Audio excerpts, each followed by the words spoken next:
Let's talk about the message of today. Today I want to speak about the joy of the journey.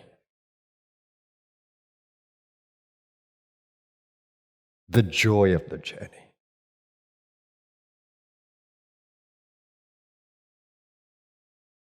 When we get on the spiritual path and we are growing, we want to become enlightened like yesterday. We become impatient in the journey. When am I going to feel chakras? When am I going to get free of this mind? When am I going to be more intuitively aware? When am I going to harness this body in the best way that I could? Why can't it happen now? And when it doesn't, we are frustrated. But we are not enjoying the journey, definitely. Every meditation we are sitting, we have an outcome in our mind, and if it didn't happen, we're disappointed and we go. We can continuously live in disappointment because we are not achieving what we think we should achieve. There are many pitfalls on the journey. I've spoken to this already in different ways, staying with what is.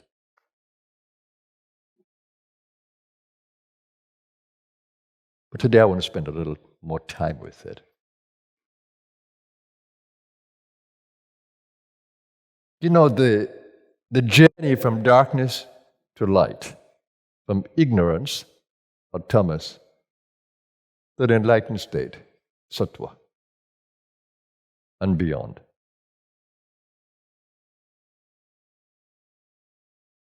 Is designed by the universe. And it has a timeline. You want the timeline to be zero, but I mean, what are you going to enjoy if timeline is zero? When you're looking at a mystery movie, as we all sometimes love to look, you want it to be solved within minutes? Or it can become serialized, and every time you have a cliffhanger, and you can't wait to see the next episode. The joy of a mystery.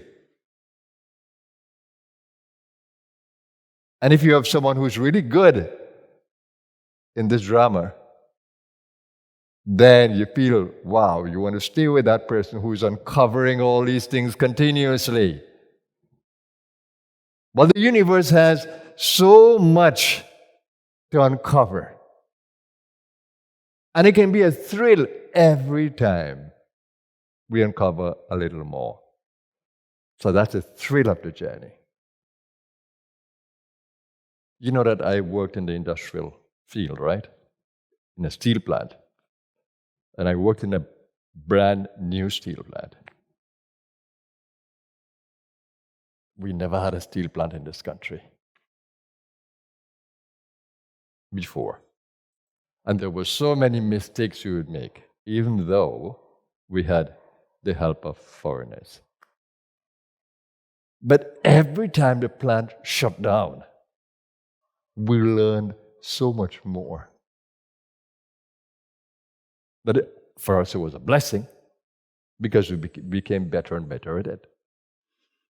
So too, every time your body has a challenge like mine had in 2015, I learned so much more about the body than I knew before. Did I despise the challenge? It shouldn't have happened. No. I learned so much more about the body. It was amazing. Not only that, but how the universe took care of me on the journey. I'm in a foreign country, a bacteria in my lung. How I was held in that journey. How surgery had to be done on the body. How I rehabilitated. What I learned.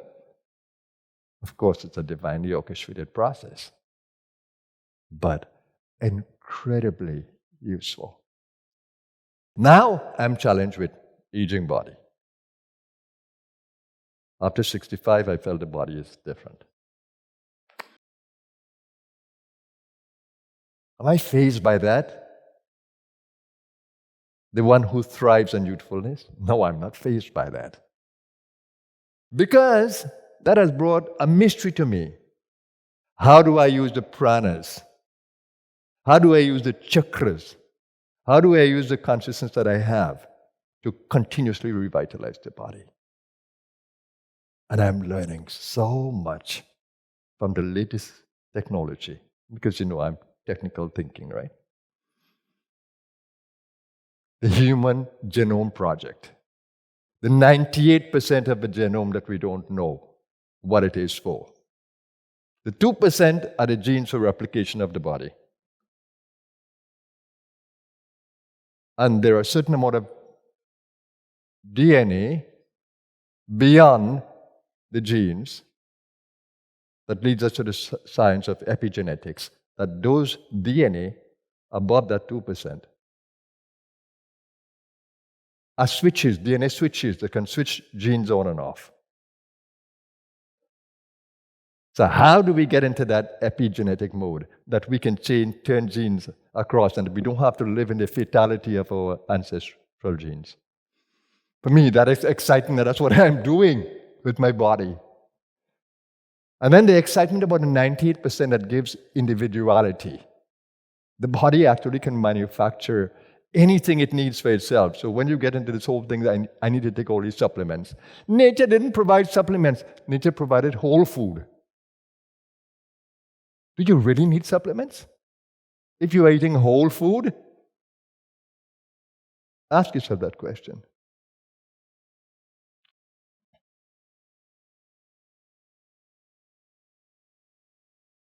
Nature designed whole food.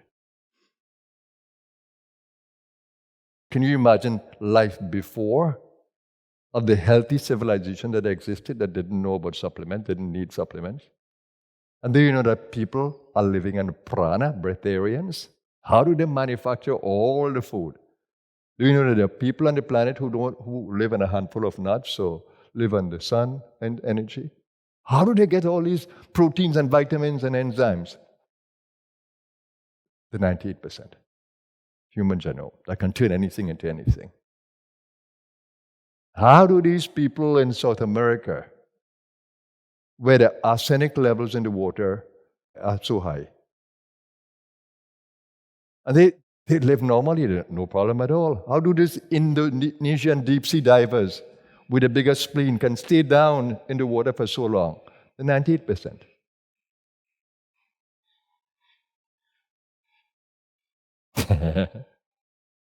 For me, it's a thrill to know that my body can create anything I need. If only I can believe and be aware and be open and not fear that I'm not taking this medicine, I'm not taking this supplements. Of course, medicine has its value in crises.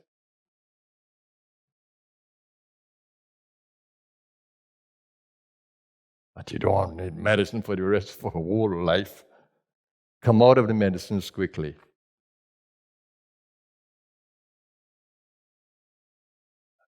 Do you breathe properly? Do you really oxygenate your lungs? Do you really look at your blood oxygen level and keep it optimal? Can you feel the zest of prana moving through the pranic circuits in your body? Don't you want to know? Don't you want to solve this mystery? Do you believe that what is on our supermarket shelves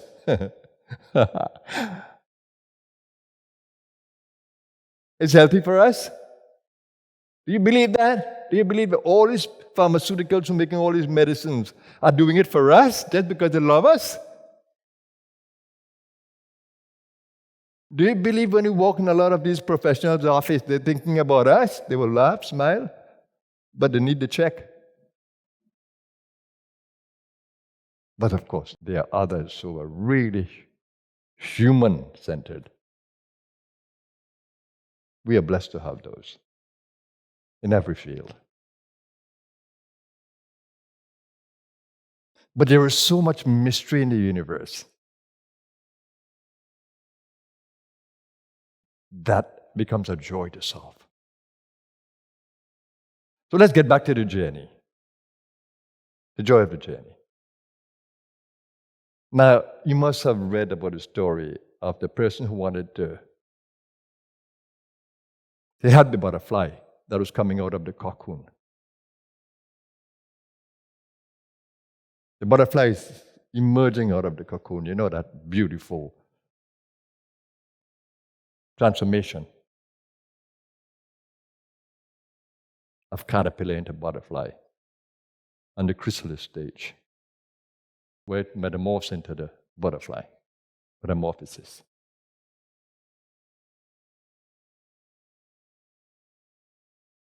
The person broke the shell, the cocoon, released the butterfly. The butterfly was never able to fly properly. Because the cocoon was designed to harden the wings of the butterfly.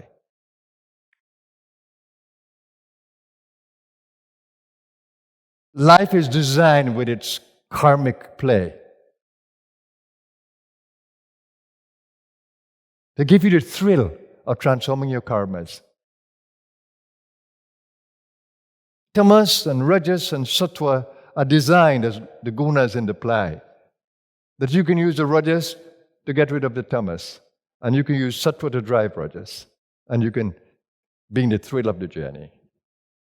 Do you know, in 1975, when I went to India,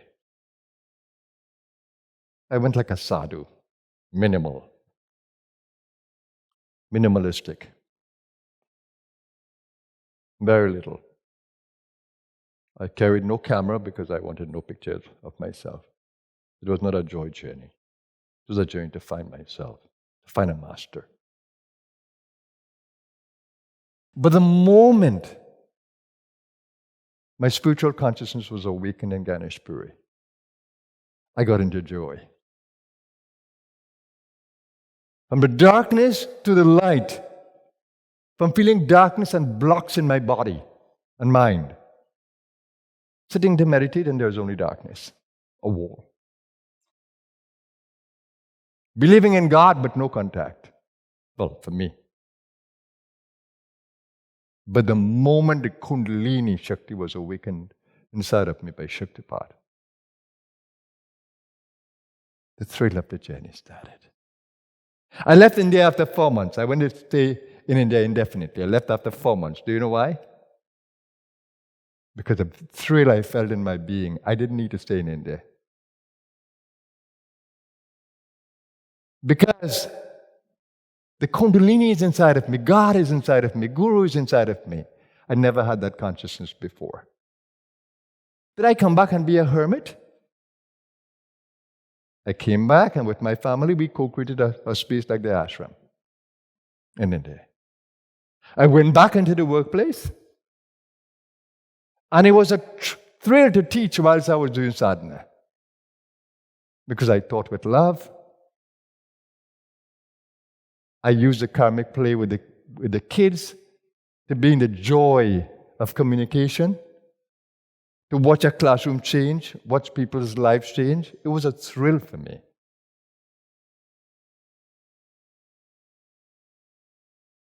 I only came out of that secular work when the 40 days happened. And after the 40 days, I had to be regularized. I had to come back to this, but I wanted to work again.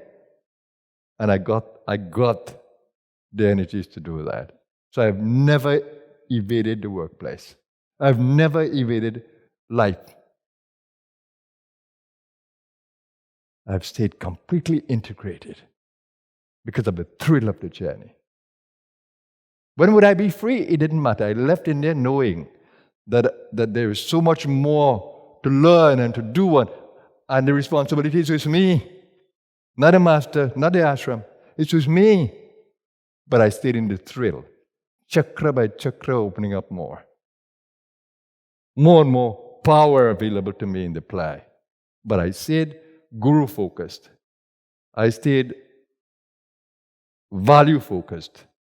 I stayed humanitarian-focused. And I always wanted to master my inner space, which means mastering the world and the relationships in the world, and mastering the journey of meditation. So there was always thrill in my journey. And now it is the thrill of maintaining this in the most vital condition that it can be full of light continuously. That's what I'm enjoying now. The thrill of bringing out the best in the human genome, and in the human play, and in the human experience. That's what this blue star is all about. Making life an adventure, a thrill, and not being impatient about anything. Every challenge you have is a blessing, but you don't know it. It's designed to be a play, not a war. It is your lack of consciousness that makes you think it's a war. It's a tamasic consciousness. The moment you grew, and that's why ashrams are necessary, that's why gurus and real gurus are necessary. Because they teach us the thrill of the play.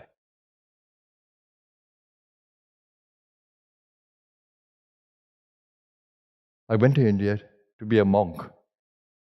I don't need the garb of a monk or the title of a monk. No. Just Vasudeva. I am Vasudeva, you are Vasudeva, we are Vasudeva, all is Vasudeva. Vasudeva means the light that dwells in all. Deva is a luminous being, and Vasu is to dwell.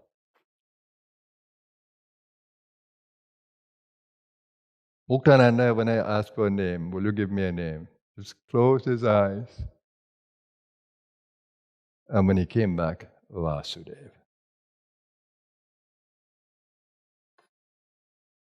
That was such a blessing. Where did his name come from? The infinite. Why was it given to me? Because that's the kind of consciousness I have. Creating a better world. He knew it. And Satya Sai Baba knew it. He didn't keep me in his ashram when I went to stay with him. I thought he was running me away, but he left me with a great blessing. I felt so much free after his ashram. And then in Muktananda's ashram, I got the blessing of Shaktipat.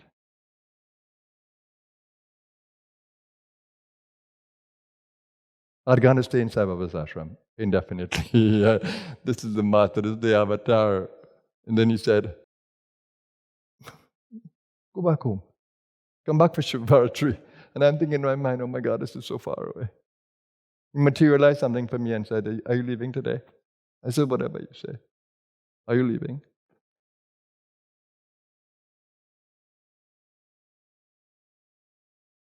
I thought, he didn't keep me. He didn't want to keep me. And I realized only afterwards. I didn't need even to be kept by Muktananda. Because he gave me the gift of Shaktipat. The blessings of masters. They know the journey. They know more than we know. So that's my Sunday's message, everybody. Don't be impatient. The journey has a thrill. Find it. The journey is an adventure. Know it. Live it.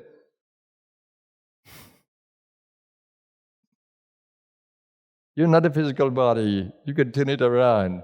You can shine your light through it. You're not matter, you're spirit. You're not even energy. You're beyond. You're pure consciousness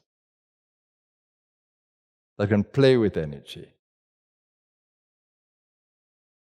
Learn to enjoy solving the mystery of life. Feel blessed that you can be on this journey with a guide, with a map, a blueprint, and that you have the information to navigate. Have a blessed Sunday, everyone. Namaskar.